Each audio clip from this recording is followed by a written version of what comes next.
Hola, ¿qué tal? ¿Cómo están? Muy buenas tardes para todos y a todos. Un gusto saludarles aquí en el rinconcito de Todo y Más, haciendo sinergia juntos, con un tema importante en perspectiva de género y derecho internacional.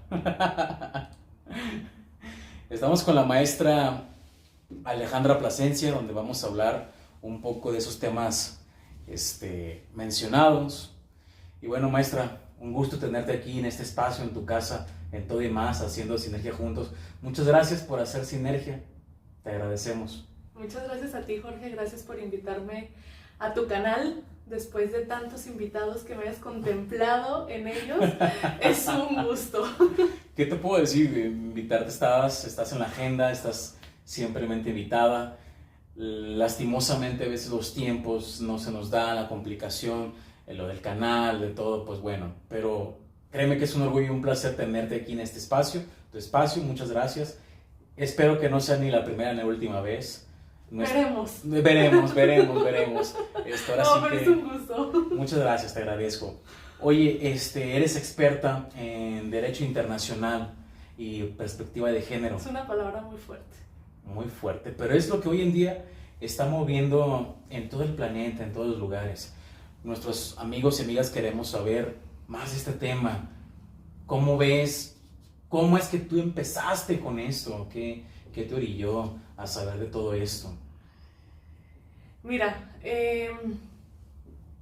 cuando a veces escuchamos la palabra o el término derecho internacional, muchas veces lo podemos considerar como que incluso es hasta algo lejano, que está fuera como de nuestra realidad, ¿no? Uh-huh. Incluso yo así lo creía, ¿no? Cuando yo inicié en todo esto, la verdad es que me doy cuenta que el derecho internacional es un trampolín para todas esas personas que no obtuvieron justicia dentro de sus países, ¿no? Entonces ahí comienzo a darme cuenta que no es tan alejado de nuestra realidad, ¿no? Específicamente porque yo sé que te gusta el chismecito. No nomás a mí, también aquí a mis amigos y mis amigas les encanta. Que déjame decirte una pequeña cosita. Tenemos abogadas, abogados, juezas, jueces que nos están viendo, que nos están riteando y eso nos están regalando un like. Creo que es importante que nos expliques de esos chismecitos que nos hacen hacer un poco más grandes, que son chismecitos naturales, ¿no? Por favor, Isa. No, bueno, este es un chismecito personal. Tu pregunta, ¿no? De cuál es como mi primer acercamiento con el derecho internacional. La verdad es que es un acercamiento académico. Yo en los últimos semestres de la carrera o de la licenciatura, una amiga, ya me voy a balconear, pero alrededor del año 2013... No se va a dar cuenta, no se va a dar cuenta. A finales del año 2013, pues me dice, oye, voy a iniciar un curso, un taller, era una cuestión extracurricular, en materia de Derecho Penal Internacional. Yo dije, bueno, suena interesante. Durante la carrera eran temas que me llamaban la atención, pero como que no había tenido como un acercamiento así, ¿no? Le digo, va, de acuerdo, inicio. Dentro de las sesiones del taller, después de algunas sesiones, no recuerdo cuántas, pero no sé, 4 o 5 sesiones, nos hacen un anuncio que yo no sabía que para ese entonces a mí me iba a cambiar la vida. Nos dicen, este taller no es solamente una cuestión extracurricular, una materia que ustedes quieran aprender. Van a tener la posibilidad de pasar ciertos filtros, llámense, tuvimos que hacer exámenes escritos y orales, tuvimos que hacer escritos como tal, especies de denuncias, tuvimos que hacer audiencias orales. Dice, porque quien obtenga o el grupo que obtenga de 4 o 5 personas los mejores puntajes, lo que van a hacer es que van a tener la oportunidad de representar a la universidad en un concurso internacional de simulación judicial ante una corte. No fue nada más y nada menos que ante la sede de la propia Corte Penal Internacional que se encuentra en los Países Bajos. Wow. Y a partir de ese momento en el que yo quedo seleccionada, pues comienza mi pasión por el derecho internacional. Lo que me platicas, para yo entenderte y entender de aquí mis amigos y amigas televidentes, radioescuchas, todo esto empezó por algo que a ti te empezó a nacer desde muy adentro de tu corazón, con tu amiga o esta persona que mencionas. Por cierto, les mandamos saludos. Un saludo a mi amiga Mati. Llegas a ese país hermoso a competir. ¿Y qué te llama la atención? ¿Qué es lo que a ti te llevas de aquí a ese país? Ese país tan precioso. A los mexicanos los aman, Sí. nos aman. Sí. El mexicano ama a todo el mundo, es bien querido, bien amado.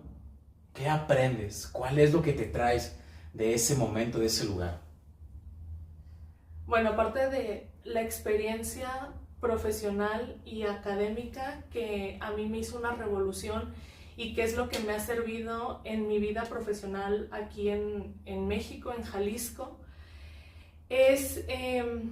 y lo comentábamos, o te lo comentaba al inicio de la intervención, el hecho de ver que a veces solo por el nombre de escuchar cortes internacionales, para nosotros es como son totalmente lejanos o fuera de nuestra realidad, y me di cuenta que lo tenemos más cerca de lo que podemos creer. Muy bien. ¿Qué es una corte internacional? Bueno, es un tribunal, o son tribunales alrededor del mundo, o como su nombre lo dice, a nivel internacional. Tenemos muchos tipos de cortes. Se los podría resumir en 3, muy simple. Claro. Que es cortes que dirimen controversias entre estados, que es específicamente conflictos y no como tal un conflicto, sino una litis entre estados. Tenemos cortes que ven temas sobre violaciones a derechos humanos, y tenemos cortes que ven responsabilidad internacional de manera individual, que ven los crímenes internacionales. Así se los pudiera resumir, esos son las cortes. Muy bien, muy resumido. Ahora sí que bien resumido de una experta, porque eres una experta en la materia. Y bueno, gracias. Creo yo que el día de hoy estamos de gala porque se merece estar de gala. Es un día importante. En el surgimiento del Día Internacional de la Mujer, ¿qué nos puedes aportar, nos puedes ayudar a entender? Porque tú eres una experta, tú eres una voz. Ok. Bueno, de hecho coincidió que la entrevista sea como en el marco del Día Internacional de la Mujer. Afortunadamente coincidió porque es un tema que me llama mucho la atención. En mi lugar de trabajo es justamente los temas que abordo todo el tiempo, todos los días. Entonces, yo les podría decir que el surgimiento de un Día Internacional de la Mujer, en pocas palabras, no surgió de un solo acontecimiento, partiendo de ahí, sino vino una serie de movimientos sociales, de protestas laborales, que fue lo que dio pauta a que la comunidad internacional se comenzara a dar cuenta en dónde estaban las mujeres o dónde las estaban dejando, ¿no? Los principales hechos o los principales acontecimientos comenzaron a surgir en Estados Unidos, en ciertas partes de Europa o ciertos países de Europa, pero podría yo compartirles que los eventos más importantes es, por ejemplo, en 1910, con la segunda conferencia de las mujeres socialistas en Dinamarca, en donde comienza a buscarse esta parte de el reconocer el derecho al voto a las mujeres, el que tenían derechos, que tenían libertades. Ahí incluso se propuso el que pudiera realizarse una vez al año una manifestación para reconocer o para honrar esta lucha de las mujeres, porque les digo, estamos hablando de 1910, algo contemporáneo, pero estas luchas vienen de muchos años atrás. El evento más reciente o el movimiento más reciente, bueno, más de esa época, no reciente, de esa época, alrededor de 1789 aproximadamente, que es cuando Olympia de Gouges decide proclamar la Declaración de los Derechos de la Mujer y la Ciudadana, ¿no? Entonces, podríamos decir que a partir de ahí comienza esta historia de los derechos de las mujeres, ¿no? Entonces, bueno, me regreso, tenemos 1910 con esta conferencia. Desafortunadamente para 1911 también hubo un evento, este fue un evento muy lamentable, que fue una tragedia que sucedió en Nueva York. Tenemos también ciertas protestas laborales que surgieron en Rusia alrededor de 1917. Entonces, todo esto llevó a poder consolidar un día, o que se buscara consolidar por parte de la comunidad internacional, un Día de la Mujer. Ese día fue el 8 de marzo, pero fue en el año 1975. Entre 1975 y 1977, cuando la Asamblea General de Naciones Unidas decide adoptar el 8 de marzo como el Día Internacional de la Mujer. Entonces, ¿qué es lo que pasa? ¿Qué es lo que pasa aquí? Pues es esta parte como de que la comunidad internacional se preocupara por reconocer la igualdad entre mujeres y hombres, y reconocer que también las mujeres pueden y podemos contribuir al desarrollo y a la paz internacional. Entonces, así es como surge el Día de la Mujer. Entonces, quiere decir que todo esto empieza en Estados Unidos, en esas épocas de los 80s, a lo que tú me mencionas. Pues, de hecho, te digo que estas protestas incluso fueron a finales de 1800, o sea, son protestas de mucho tiempo atrás. Como lo decía, fue en el tema de Estados Unidos, en Europa, pero sin lugar a dudas se ha identificado incluso esta tragedia que yo les comento de Nueva York como uno de los puntos de partida, no porque de ahí haya surgido, pero sí fue como un evento, digamos que catalizador, que no solo movió a las reformas internas o a las reformas dentro de Estados Unidos, que fueron reformas en materia laboral, sino que eso impulsó este cambio de paradigmas dentro de la comunidad internacional. A veces me ha tocado escuchar cuando son las cumbres o algo sobre las mujeres, que comentan: es el Día Internacional, vamos a celebrar. ¿Es una celebración o es una conmemoración? En este caso es una conmemoración. ¿Por qué? Porque tal vez erróneamente se ha hecho de que vamos a celebrar porque son mujeres. Claro, yo te lo pregunto porque muchas amigas y amigos sí. A veces no entendemos esa diferencia exactamente, de estoy celebrando o estoy de fiesta o estoy conmemorando. En verdad, ¿cuál es la palabra correcta que tenemos que decir cuando es el Día Internacional de la Mujer? Es una conmemoración. ¿Por qué es una conmemoración? Porque justamente se busca honrar todas estas luchas históricas que han tenido las mujeres al ser o al formar parte, desafortunadamente, de un grupo históricamente discriminado que está en una situación de vulnerabilidad. Entonces, el Día Internacional de la Mujer es eso, reconocer a todas esas mujeres que han cerrado brechas y que nos han permitido que el día de hoy muchas mujeres estemos incluso hasta en puestos de poder. Eso es el Día de la Mujer.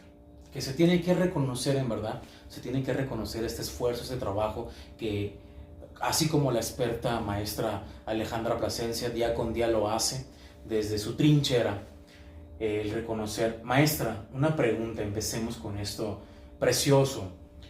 ¿Cómo surge tu interés por los temas del derecho internacional, del derechos humanos y género?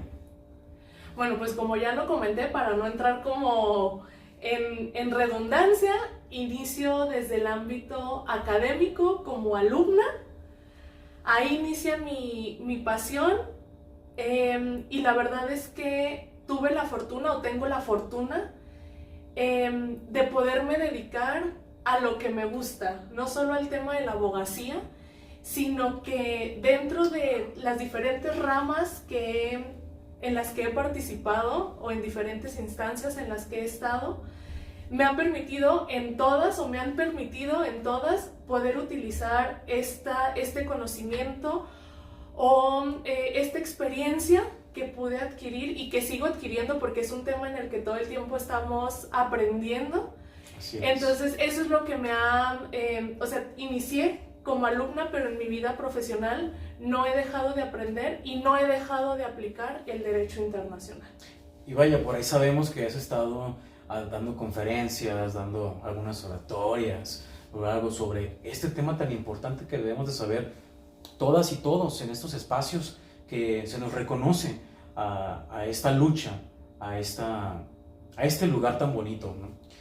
La segunda pregunta, maestra: ¿cuál es la función principal del derecho internacional en la protección de los derechos humanos? Mira,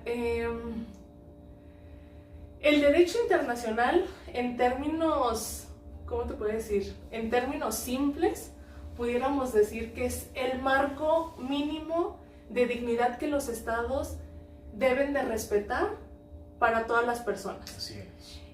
Que incluso pudiéramos como decir que la función principal que hace el derecho internacional de los estados es ponerle un límite a la función estatal o al poder estatal.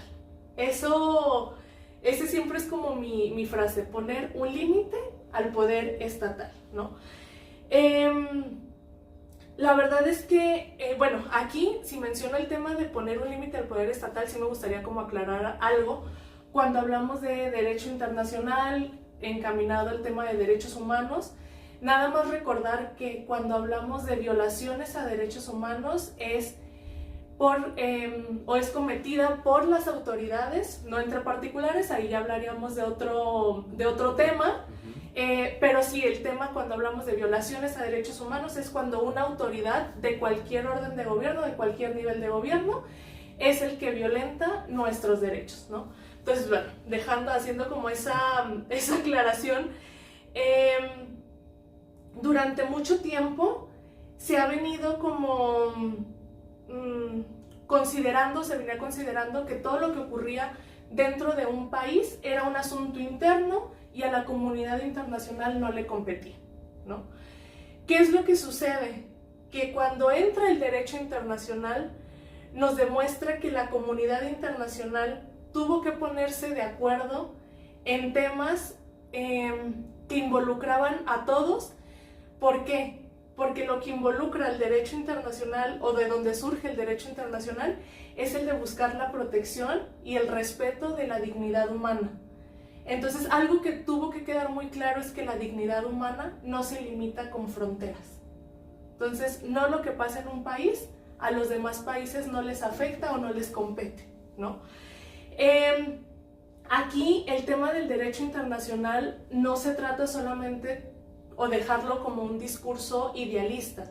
Estamos hablando que el derecho internacional son obligaciones jurídicas que tienen los estados, ¿okay? Estas obligaciones surgen ¿por qué? Porque un estado al momento que firma, al momento que ratifica cualquier tratado internacional, llámese de la Organización de Naciones Unidas, de la Organización de Estados Americanos, no simplemente debe de quedar en un papel, sino que aparte con esa firma es como la garantía que los estados están dando de 3 obligaciones principales. Bueno, yo añadiría 4, pero 3 obligaciones principales. Una cuarta, no. Las principales son el respetar derechos, el proteger los derechos y el garantizarlos. Pero yo siempre añado el sin discriminación. Entonces, respetar, proteger y garantizar sin discriminación, esas son las obligaciones principales que tienen los estados. Entonces, una vez que cumplen como con todo esto, que no solamente es decir de basta con no discriminar, sino que de verdad los estados se comprometan a generar políticas públicas, a reformar sus legislaciones internas o reformar su derecho interno, armonizarlo con este estándar internacional, el otorgar el adecuado acceso a la justicia, porque a final de cuentas el derecho internacional, y en algún momento lo hemos platicado, el derecho internacional funciona como el piso mínimo, ¿okay? Es el piso mínimo que deben de tener los estados, no es un techo, es como esta base sólida para poder... es una formación. Sí, o sea, es como nuestro pilar, ¿okay? Entonces es este pilar que a final de cuentas sirve cuando desafortunadamente las vías nacionales o las vías internas no han querido o no han podido garantizar esos derechos. Qué importante es saber de todo esto, qué importante es estar actualizados en estos temas del derecho internacional, porque la vanguardia de todo esto es de tener expertos, expertas, y usted lo acaba de decir, algo muy importante, maestra Alejandra Plasencia: no discriminar. Creo que tenemos que tener esa disciplina de no discriminar cualquier acto, no ser discriminativos. Maestra, ¿cómo se integran las normas de género en los tratados internacionales de derechos humanos?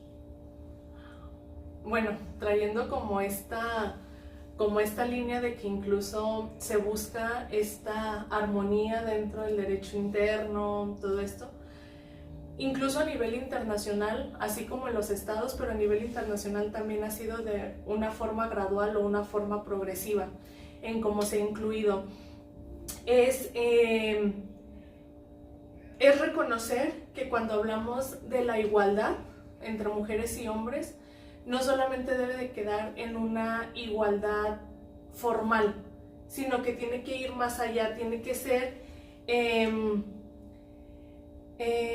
erradicando esta desigualdad estructural, porque desafortunadamente algo que nos hemos dado cuenta es que de ahí surge, o sea, de esta violencia silenciosa que es la violencia estructural, a partir de ahí surgen las desigualdades, o donde vemos más las desigualdades.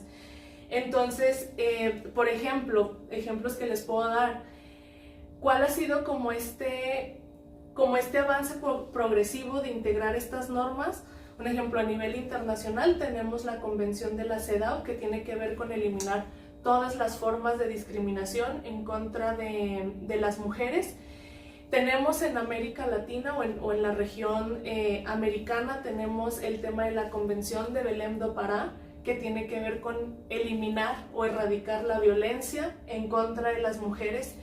Entonces, esto ha implicado que los estados, insisto, y retomando la obligación que les comentaba de que no solo es firmar, sino esta obligación de los estados en 4 ejes que se comprometen a prevenir. Ese es como el punto primordial, es prevenir, investigar, sancionar y reparar, ¿no?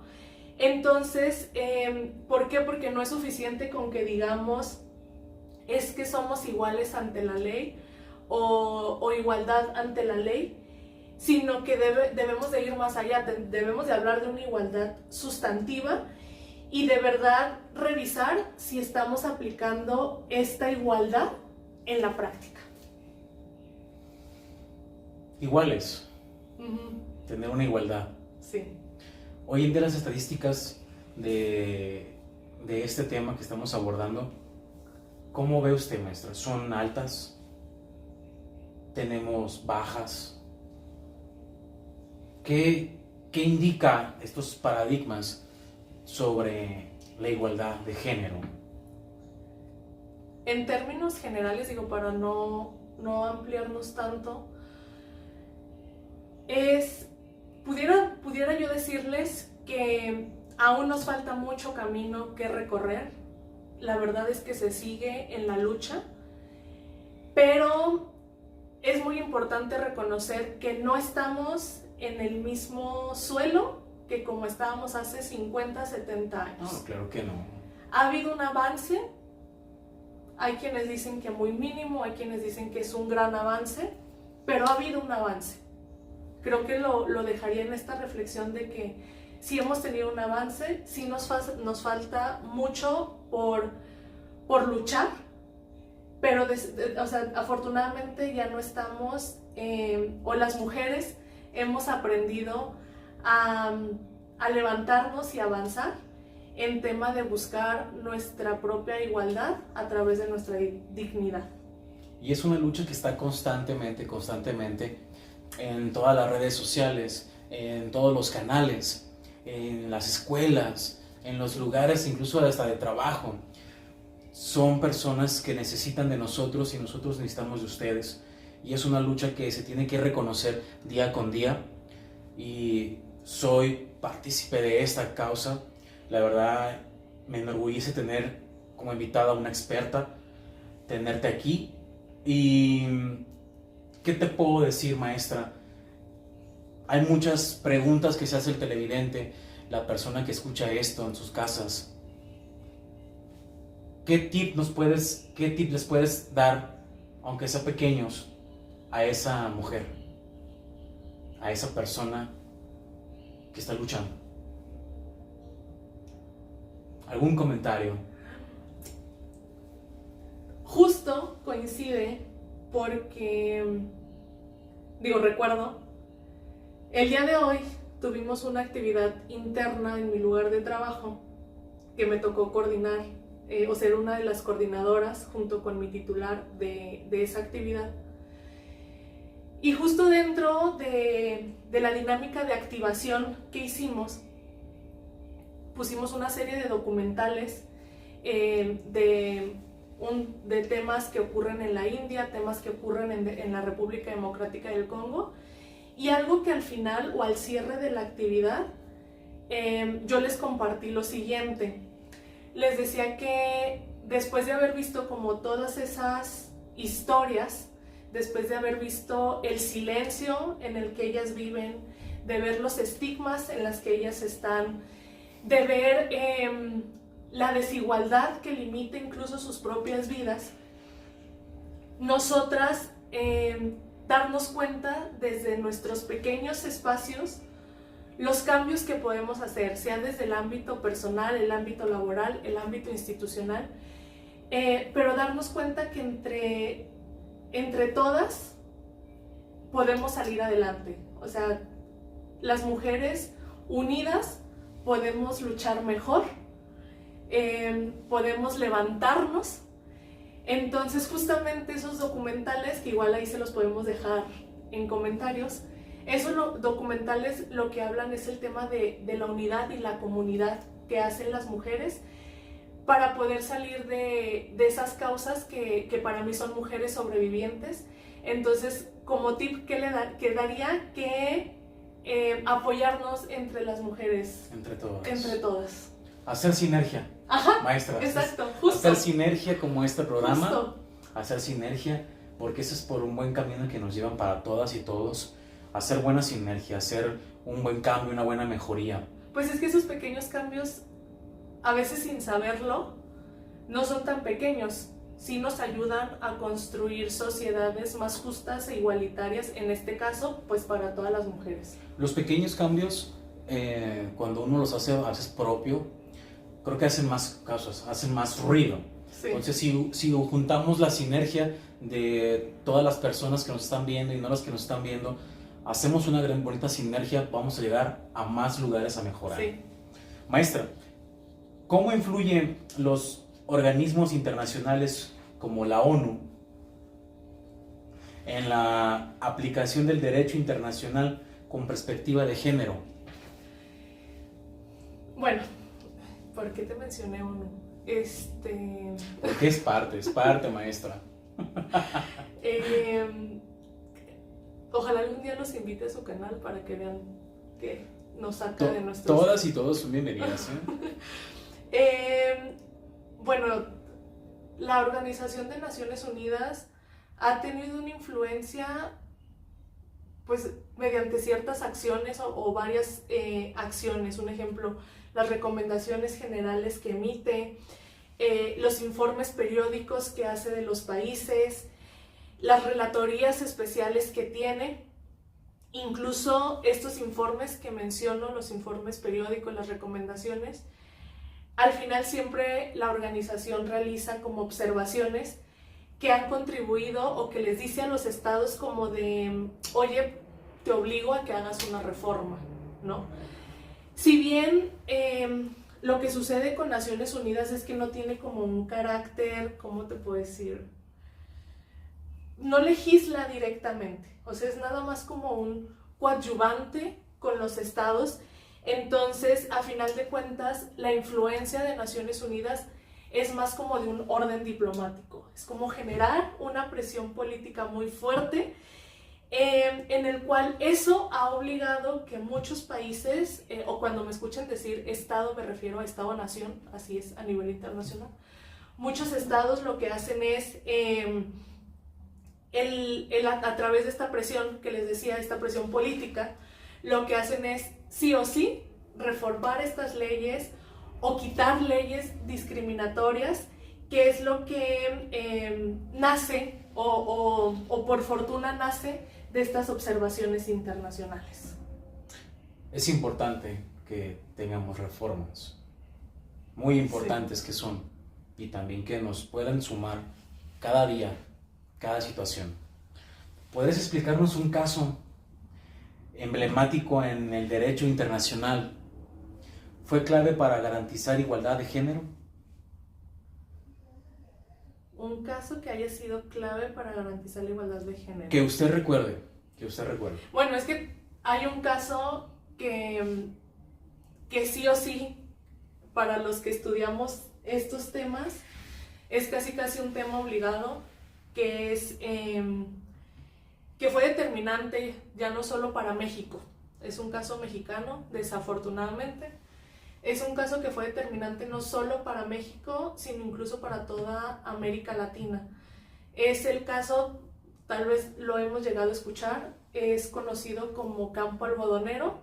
Su nombre oficial es el caso González y otras contra México, en el cual, en este caso, la Corte Interamericana, porque se lo conoció, bueno, fue primero una petición ante la Comisión, llegó ante conocimiento de la Corte Interamericana después, y fue un caso en el que la Corte hace este señalamiento de la violencia feminicida, empieza a considerar la violencia feminicida que estaban sufriendo las mujeres en Ciudad Juárez.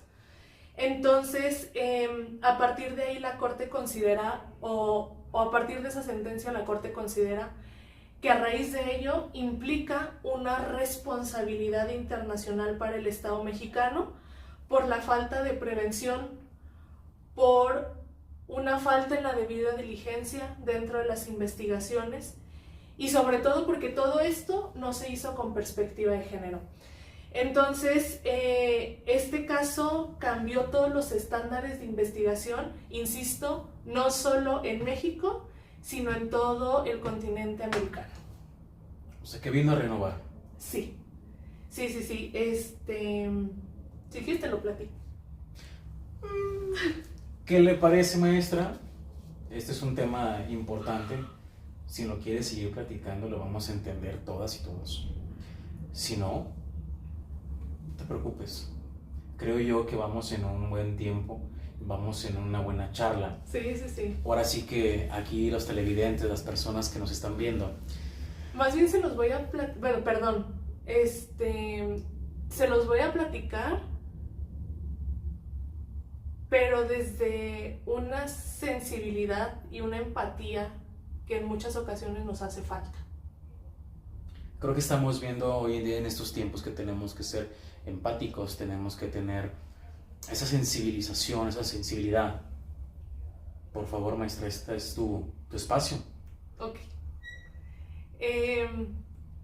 Bueno, Jorge está aquí, pero para todas y todos que nos escuchan, quiero que por un momento se imaginen la siguiente situación que voy a narrar. Imaginen que son madres que sus hijas salieron un día de casa, pero no regresaron. ¿Sí?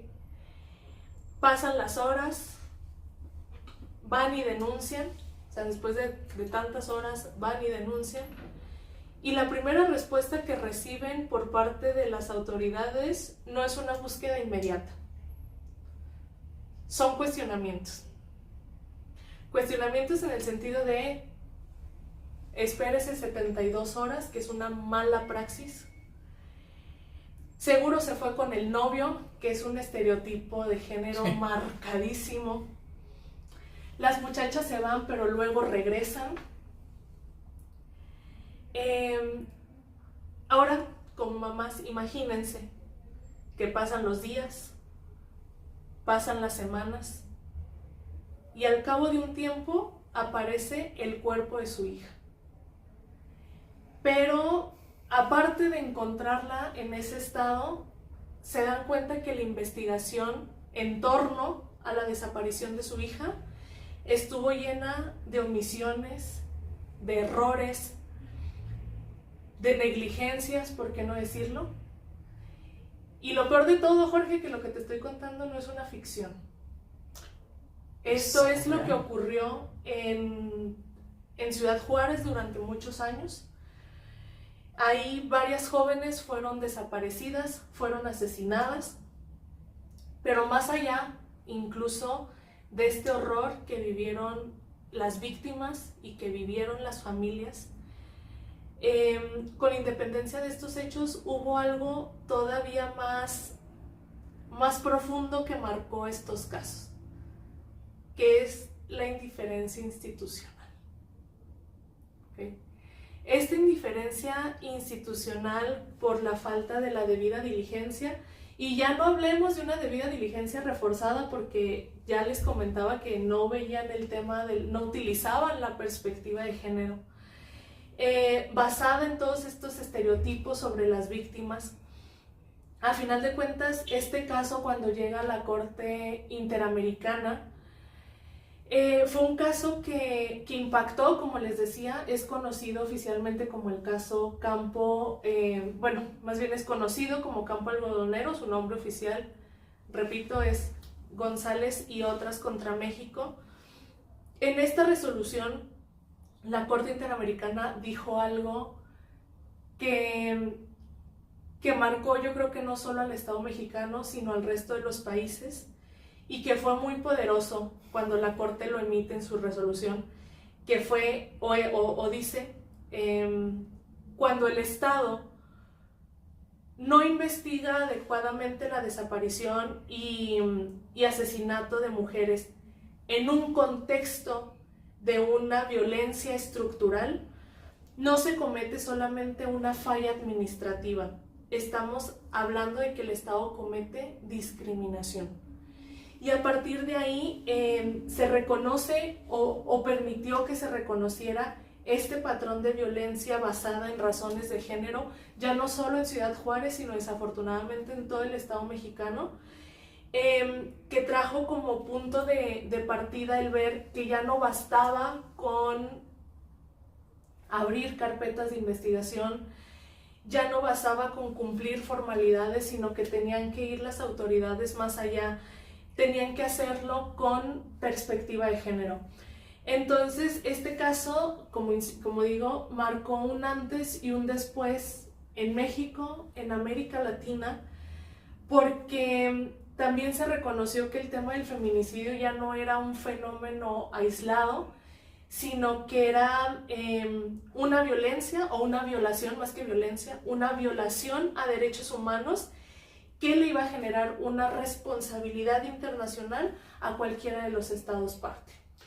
Digamos que fue el parteaguas, entonces, digamos que fue el parteaguas de que empiece derechos humanos a ejercer un poco de más poder, de tener los ojos a esas personas vulnerables, a tener empatía. Sí, desafortunadamente con esto no se devolvió ni se devuelve la vida de las víctimas. Claro que no. Pero sí sirvió en el caso de México, porque a partir de ahí hubo reformas. Tú decías, ¿son importantes las reformas? Claro, Desafortunadamente, a consecuencia de este caso, hubo un avance de prácticas administrativas porque se crearon protocolos, se reformaron leyes ya existentes, se crearon estándares de investigación, pero ahora sí ya todos enfocados a una perspectiva de género, que cuando habláramos de un asesinato de una mujer, sobre todo una muerte violenta, siempre la primera línea de investigación va a ser como un feminicidio. Lamentablemente, lastimosamente, tienen que pasar estos sucesos para que algunas personas, algunas autoridades se pongan a trabajar. Sí. Se pongan a trabajar para ser, obviamente, mejores cada día. Sí. Maestra, ¿qué papel juegan las cortes internacionales como la Corte Penal Internacional en casos de violencia de género?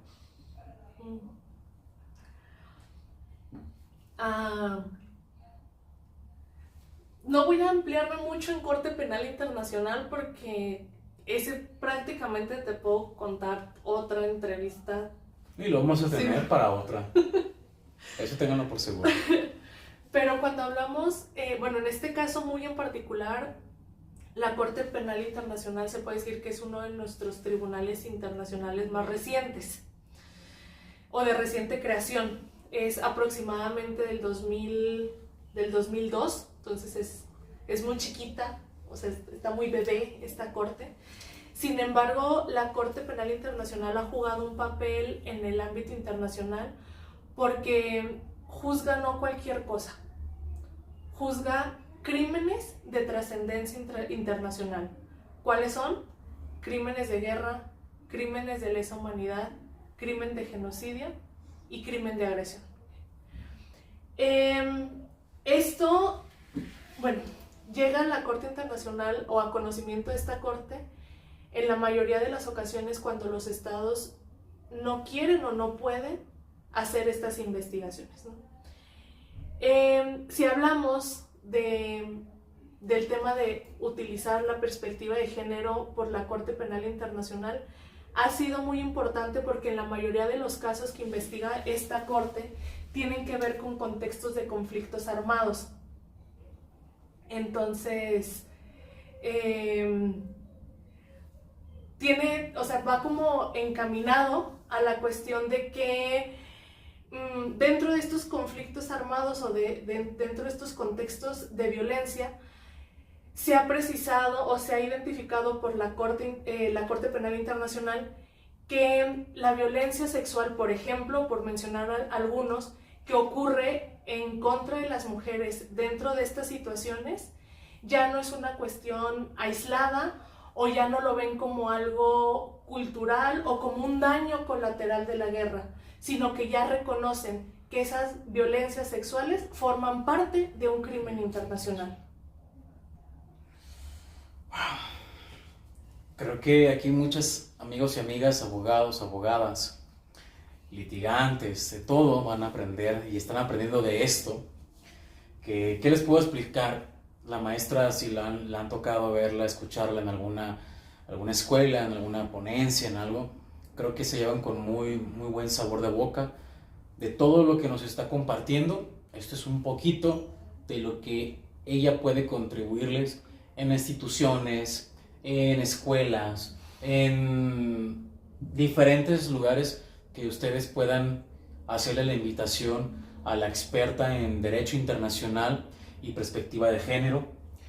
Maestra, ¿cómo se refleja la desigualdad en las leyes internacionales actuales?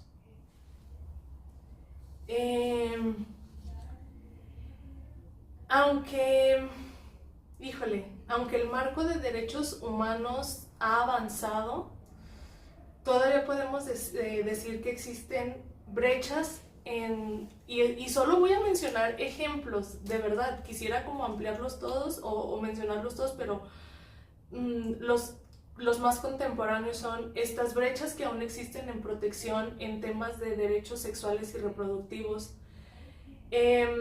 la falta de reconocimiento de legislación cuando hablamos de temas del trabajo del cuidado o del derecho al cuidado. las dificultades que aún se atraviesan cuando hablamos de temas de transversalizar, hago así porque transversal, interseccional, luego te explico. Pero el tema de las dificultades para la transversalidad del género, que eso a final de cuentas refleja que la desigualdad no siempre es explícita, muchas veces es estructural, que era lo que les decía, esta violencia silenciosa. Muy silenciosa, demasiado silenciosa. Por ahí, hoy te voy a abrir un paréntesis. Recuerdo en una clase por ahí que tuve, incluso cuando fui a un curso, recuerdo por ahí que la maestra hace mención a sus alumnos, alumnas, de algún conocimiento del derecho internacional, de la perspectiva de género. Aquí la maestra me va a desmentir o a decirme algunas cosas que ella le aporta a sus alumnos.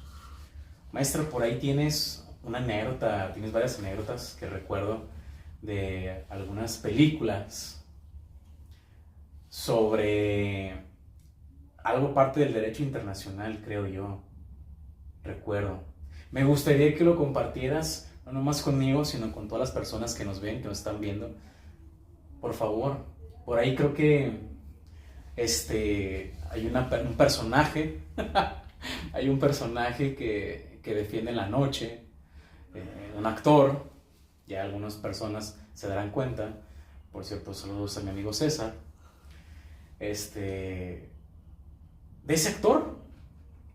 Compárteme esa historia, esa película. Es un chismecito que se estaba preparando para esta ocasión.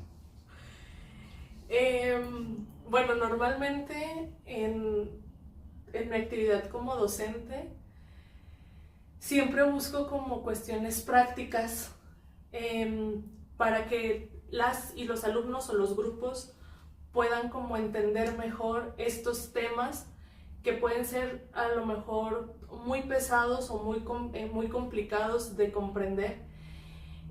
Y aparte, no solo se los dejo como para este conocimiento, sino incluso también muchas veces desde la cuestión reflexiva. La película que comentas es la película de Argo. Esa es una película que a mí, una profesora en la universidad, me la compartió también en una clase. Y a partir de ahí, bueno, seguí como su línea, que me pareció una técnica interesante de aprendizaje. Entonces, esta película de Argo, que es alrededor como del año 2012 aproximadamente, que es con Ben Affleck. Así es. Esta es una historia, bueno, la mayoría o todas las historias que les comparto a mis grupos en clase siempre son basadas en hechos reales. ¿Por qué? Porque al final de cuentas, si lo que yo quiero es que entiendan la realidad que vivimos, no les puedo hablar solo de ficción. Pero no nomás, déjame interpretar un poco, ajá, no nomás los alumnos aprenden de esto, o sea, sí, claro, sino cualquier persona que se pone a ver su punto de vista. Sí. Obviamente a veces la gente lo vemos, estas películas, decimos, de entretenimiento. Sí, me entretiene y cosas, pero a veces no lo saben, es real lo que está sucediendo. Tú como experta, este mecanismo de enseñanza para las alumnas, los alumnos, incluso para la gente, el público en general, lo entienden, lo comprenden y tienes una muy buena forma tú de enseñar a estas personas. Bueno, con esto, muchas gracias. Con esta película de Argo, que insisto, está basada en hechos reales, nos sitúa en un contexto de crisis, vamos a decirlo, de una crisis política internacional que se estuvo viviendo con rehenes en Irán, ahorita que también es un tema. Fueron una crisis que fue en 1979-1980, en donde, bueno, la película nos narra el cómo 6 personas diplomáticas o con carácter diplomático estadounidenses quedan o se esconden en la embajada de Canadá, y cómo un agente de la CIA hace o elabora todo un proyecto de rescate, fingiendo que va a filmar una película en Irán, para entonces con nuevas identidades poder ver la posibilidad de poder rescatar a estos diplomáticos, ¿no? Entonces, en esta película, digo, se las dejo a los alumnos, insisto, más del tema del entretenimiento y más de esta parte del suspenso que nos genera, genera esta película. Sí, sí. Nos recuerda algo muy esencial, que es el tema del derecho a la vida, el derecho a la seguridad, porque cuando los estados forman o enfrentan, más que forman, enfrentan estos conflictos, entonces pues muchas veces se cree que las personas dejan de tener derechos y no es así, ¿no? Entonces aquí el tema o la historia se centra en esta cuestión de protección, de diplomacia, de decisiones estratégicas, por qué no decirlo, que marcan la diferencia entre el riesgo y la vida. Que todos los días tenemos un riesgo día con día y tiene que ser muy estratégicamente todos los días ir en paz y tranquilos. Hay otra película por ahí, otra película que me recuerdo que en algún momento te escuché hablar en alguna charla que usted tuvo de un aeropuerto. Uh-huh. Que está increíble, increíble. Yo después se las cuento rapidísimo. A mí me costó verla como 3 veces y entenderla, hasta que aquí la experta me menciona cómo es ese proceso. Y maestra, por favor, es todo suyo. Esa película es que aparte son películas muy buenas, porque sí. Los actores y las actrices son personas reconocidas, pero hacen muy buen papel. Esta historia es la de La Terminal, es con Tom Hanks. Entonces, en esta historia de La Terminal nos habla de cómo... recuerdo el apellido, porque tiene un apellido medio raro. Es la historia de Víctor Naborsky. No sé si se pronuncia bien, pero Víctor Naborsky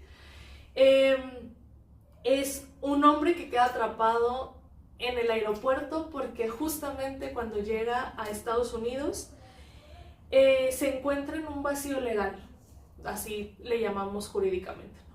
Este vacío legal se da porque justamente en su país, una vez que él pisa suelo estadounidense o el aeropuerto estadounidense, su país entra en guerra, su pasaporte deja de tener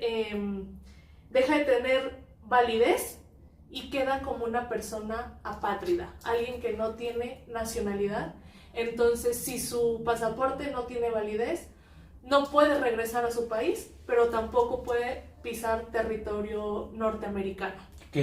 Esto es muy importante saberlo, porque creo yo, o no sé si usted me puede dejar de mentir, ya pasó y puede pasarnos. O sea, cualquier persona nos puede pasar. Sí, como insisto, está basado también en un hecho real. O sea, que puede pasar y nos quedamos despatriarcados. Sí.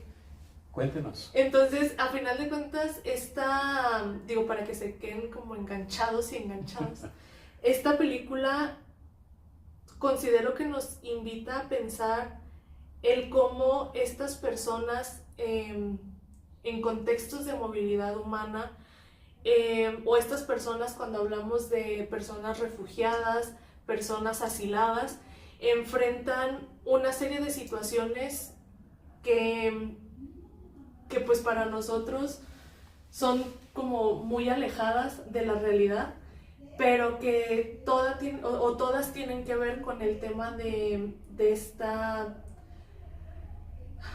afectación a su dignidad humana, que a final de cuentas es el centro de cualquier toma de decisiones y es el centro del reconocimiento de derechos. Se van a quedar picados porque esta película está impresionante y es muy buena, recomendable 100%.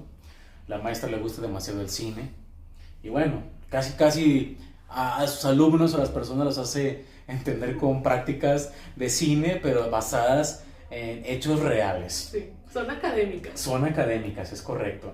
Maestra, cambiando un poco de tema, ¿cómo se refleja la desigualdad en las leyes internacionales actuales. Porque ya estamos casi para abordar el género, la perspectiva de género. Era lo que te comentaba, Jorge, que a final de cuentas todavía tenemos brechas en materias de protección.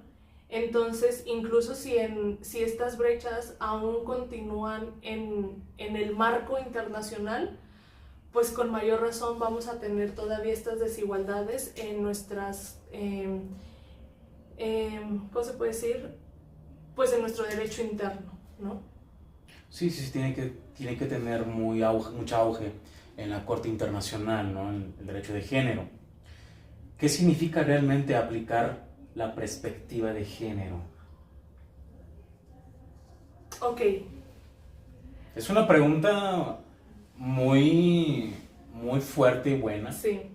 Porque hoy en día nuestros amigos y amigas tienen que darse cuenta qué significa realmente aplicar la perspectiva de género hoy en la actualidad.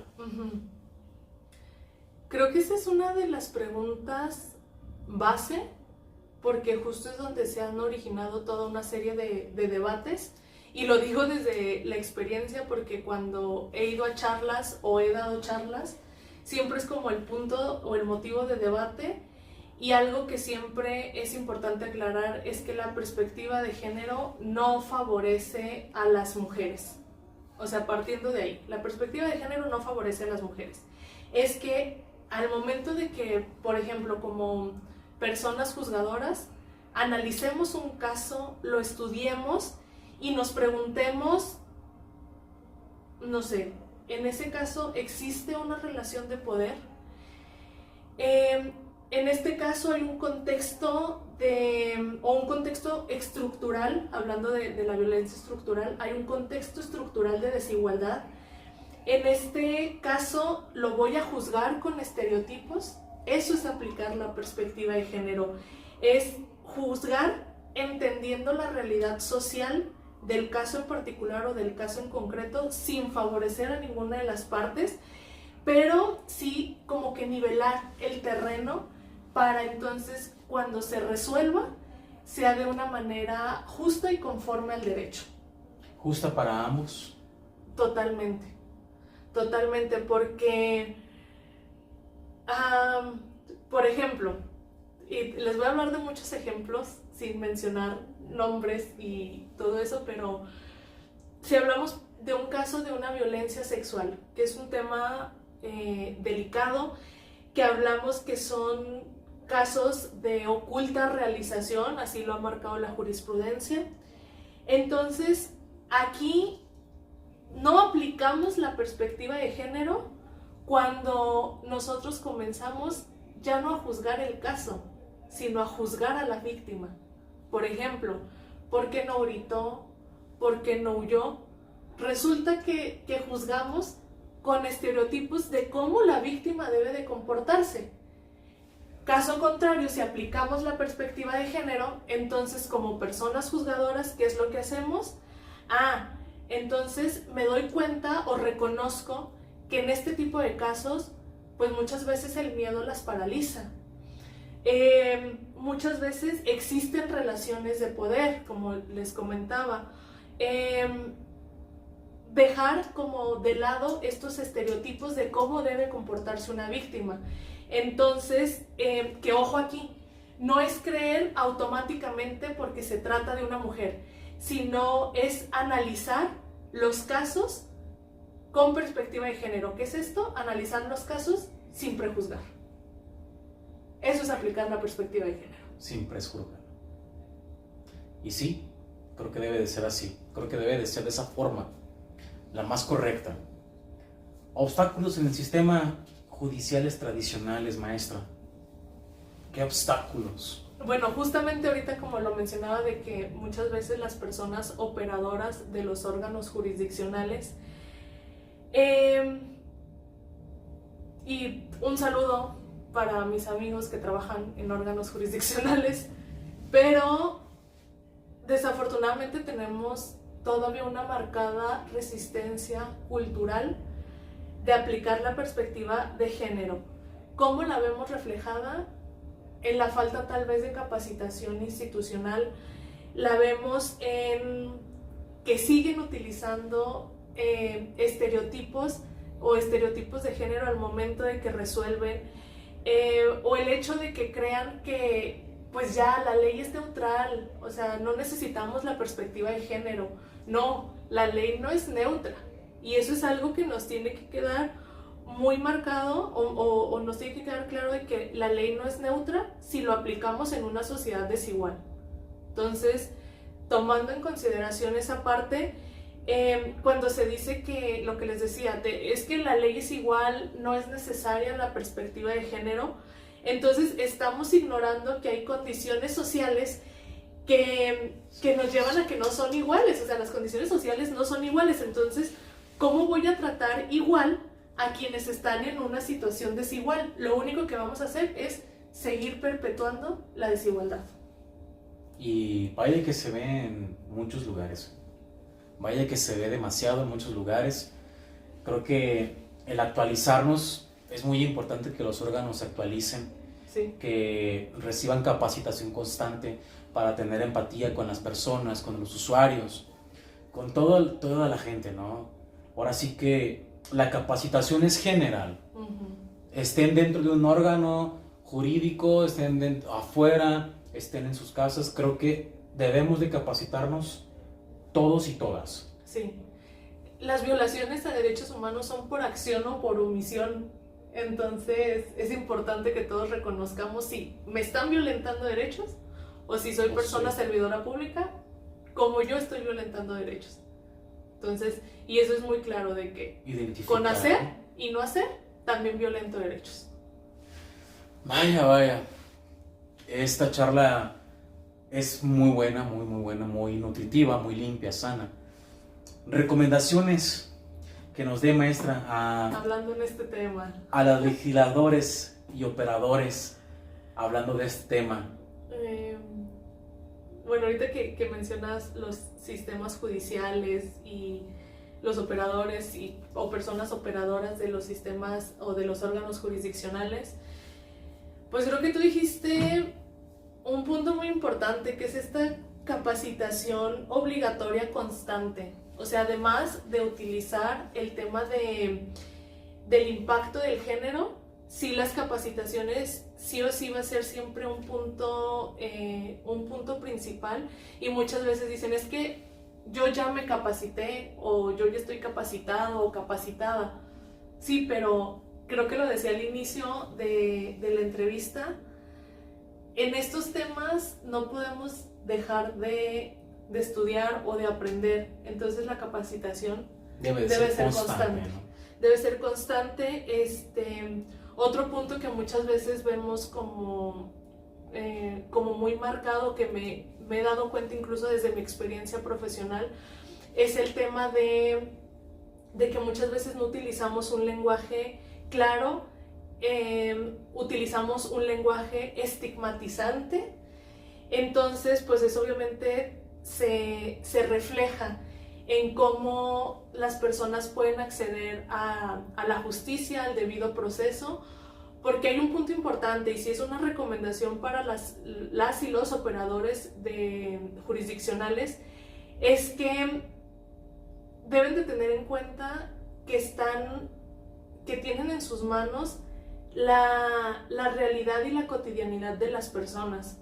Entonces son los responsables de reconocer hechos, de atribuir consecuencias de derecho, pero también les permite, y tienen este poder de poder reconocer o poder combatir estos tratos diferenciados y legítimos que estamos mencionando, y hacer que el derecho a la igualdad de todas las personas pues se convierta en una realidad dentro de su labor jurisdiccional. Maestra, me respondiste la pregunta que te iba a hacer adelante, de cómo educar a nuevas generaciones de abogados. Me lo acabas de decir, y creo que mis compañeras y compañeros que están viendo todo esto debemos de marchar juntos, haciendo una sinergia, haciendo que todo trabaje como debe de ser. Sí. como Sí, debe sí, de sí. ser, y estarnos actualizando constantemente. ¿Puedes contarnos al respecto algo sobre esto de la perspectiva de género? Sobre el marco del 8 de marzo.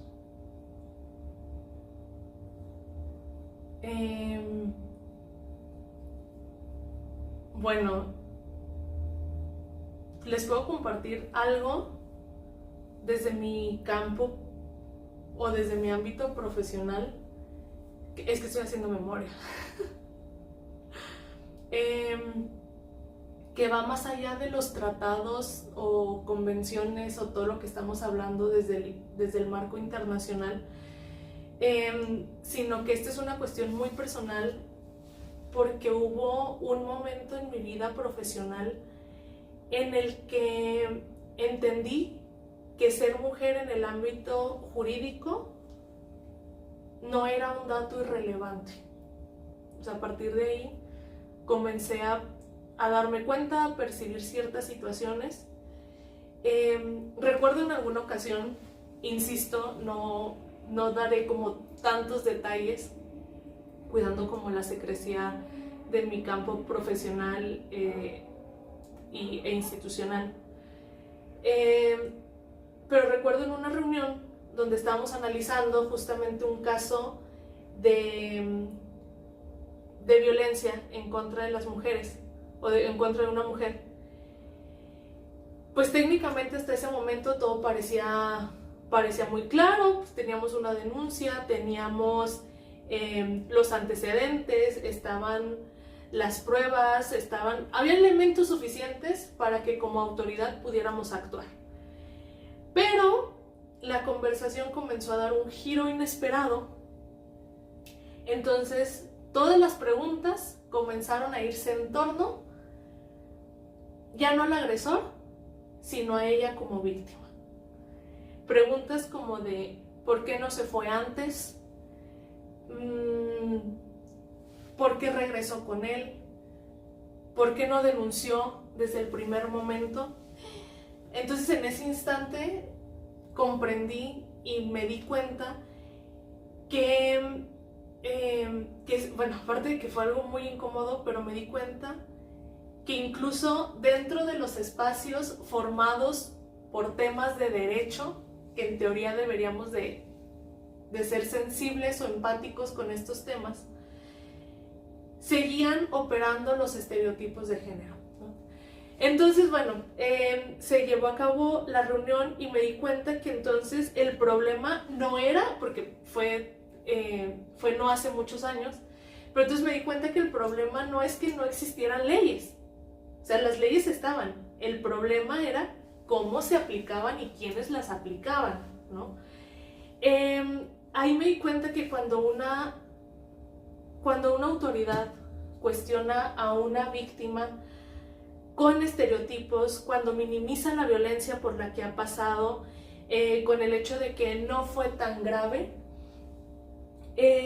cuando les piden incluso pruebas imposibles, cuando hablamos, por ejemplo, que les decía, cuando hablamos de situaciones de oculta realización, entonces ahí, como lo dijo la Corte en la sentencia que les platiqué, ahí ya no estamos frente a una falla administrativa, ahí ya estamos ante una clara violación de derechos humanos, ¿no? Entonces, a partir de ese momento, incluso ese caso para mí fue un parteaguas, porque ahí entendí que la perspectiva de género ya no iba a ser, para mí, un mero concepto académico.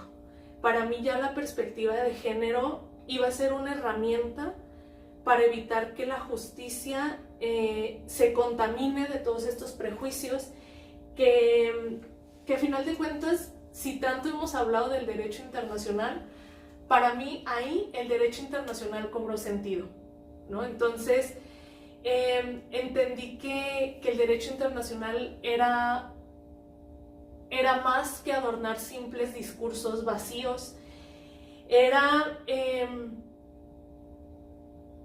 era el identificar que durante décadas las mujeres han podido demostrar que sus sistemas nacionales no están preparados para protegerlas, y eso fue algo como muy impactante para mí, porque yo me sentía que formaba parte de eso, ¿no?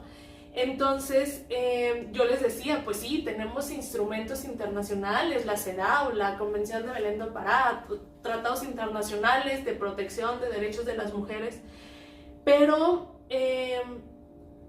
me di cuenta que entonces era real, que no habían nacido por simple casualidad, sino que habían nacido desde una necesidad de las mujeres, o de que hubo mujeres o historias que no fueron escuchadas. Entonces, pues precisamente durante años las mujeres han vivido en sistemas que las han revictimizado, y desde entonces, cada vez que analizo un caso, recuerdo este caso que les cuento, y lo primero que hago es hacerme como una pregunta muy simple, pero para mí ha sido muy significativa, que es, a ver, este asunto, ¿cómo lo estoy viendo? ¿Como un asunto con una neutralidad aparente, o de verdad estoy viendo este asunto como una justicia real, ¿no?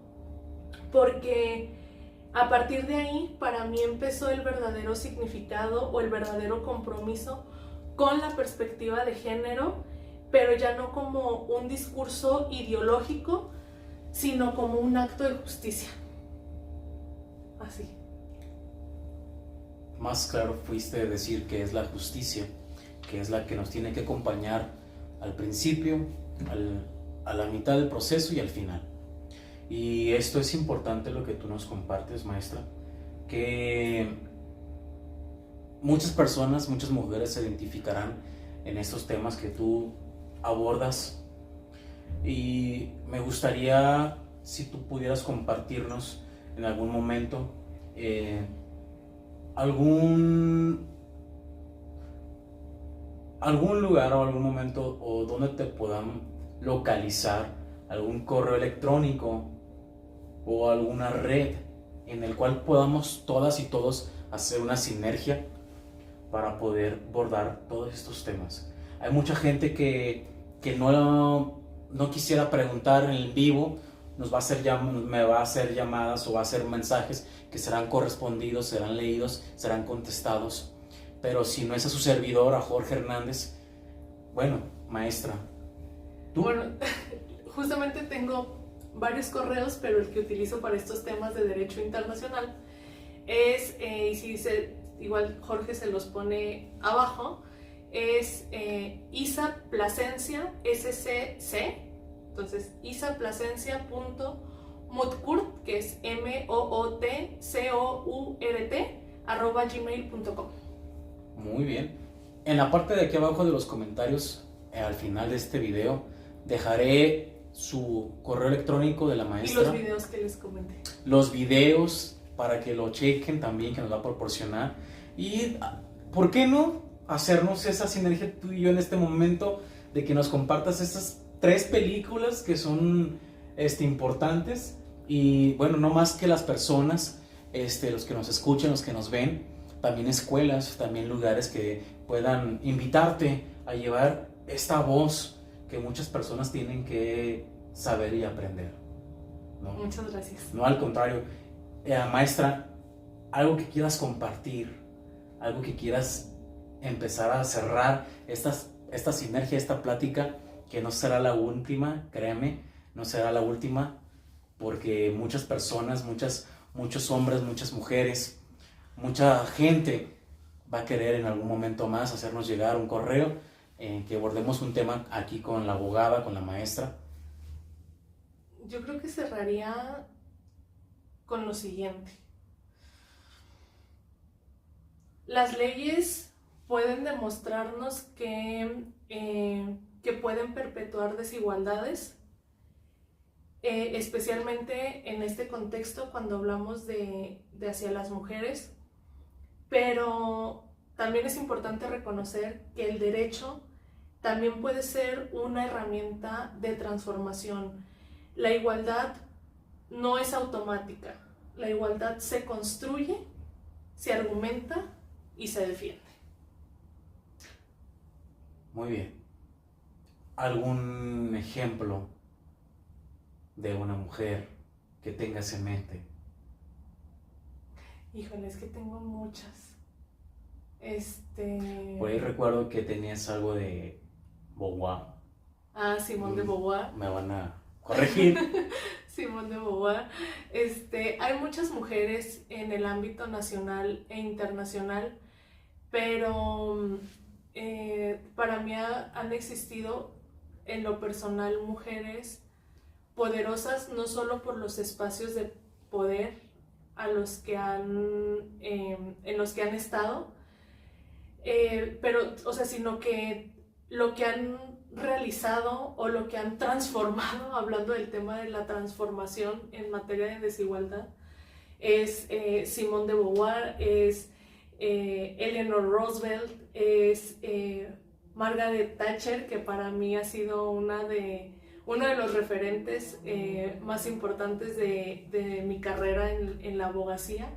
Entonces esas pudieran ser como mis 3 mujeres. Por ahí hay ¿Quieres otra película? Yo sé que quieren otra película.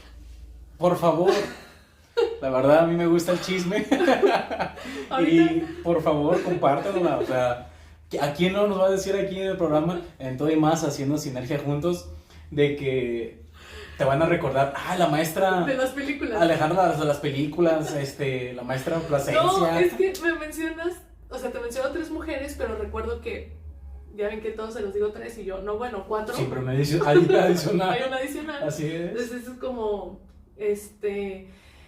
el adicional es la jueza Ruth Bader Ginsburg, que fue una jueza de la Corte Suprema de Estados Unidos, que incluso hay una película de ella que se llama La Voz de la Igualdad, que bueno, ella nos muestra como estos primeros años para llegar a ser abogada y después convertirse en jueza en Estados Unidos, y siempre su bandera fue justamente el tema de la igualdad para las mujeres, porque pues bueno, ya entre otras cosas decía que las mujeres pertenecían a todos los espacios de poder, ¿no? Entonces serían estas 4 mujeres. ¿4 mujeres? ¿4 películas? No, 3 películas, 4 mujeres. 4 mujeres. 3 películas. Argo, La Terminal, La Voz de la Igualdad. ¿Y la última? La que me dijiste de la juez. La Voz de la Igualdad. Sí. Entonces, son 3. Ok, son 3 películas. Ya estaba agregando una, discúlpenme. La voy a pensar. Va a pensarla en el siguiente podcast, en la entrevista. Quiero darte las gracias en nombre de Todo y Más, Muchas haciendo gracias. sinergia juntos. Este es tu canal, este es tu espacio. En este recuerdo vamos a quedar ahora sí que en la inmortalidad. Quiero decirte y darte las gracias en nombre de todos los jaliscienses que cumplen con mirarte cuando camines y decirte gracias. Gracias por compartirnos estas experiencias, estas pláticas, estas charlas, y lo único es, sigue avanzando, sigue estudiando, síguete preparando, maestra, que ya eres mejor y queremos aún que seas mucho mejor. ¿Para qué? Para que lleves tu voz más y más, y en otros países vayas y recorras. Muchas gracias, Jorge, muchas gracias. Te reitero mi agradecimiento por la invitación, por formar parte de tu panel de personas invitadas, y que me invitaras con un tema que pues para mí significa muchísimo. Entonces, muchas gracias, encantada de haber estado aquí. No, y es un tema que esto no acaba, de la perspectiva de género, el derecho internacional, y creo que por ahí más adelante podremos discutir y platicar algunos temas más en otro podcast. Sin antes me despido de decirles una frase: Todo y Más, haciendo sinergia juntos, es y será un programa para quienes disfruten pensar, sentir y cuestionar, para quienes creen conocer el pasado, nos ayuda a comprender el presente y quizás a construir un futuro más consciente. Gracias por darle play, te lo agradezco de todo corazón, te agradezco que nos regales ese like, que nos sigas compartiendo para que lleguemos a más lugares, no nomás aquí, en nuestras redondas, sino a más lugares, para compartir experiencias, para compartir pláticas, charlas. Gracias por darte play, por caminar conmigo, por permitirme llegar a tu casa, a tu corazón, para llegar a tu mente, para que sigas haciendo más historia. Soy Jorge Hernández, esto es todo y más, haciendo sinergia juntos, que forman relatos que conectan. Recuerden que detrás de cada un relato y en cada relato hay un poco de nosotros. Solamente me despido y doy gracias a todas mis mentoras y mentores y gracias a ti. Muchas gracias. Hasta luego. Hasta luego.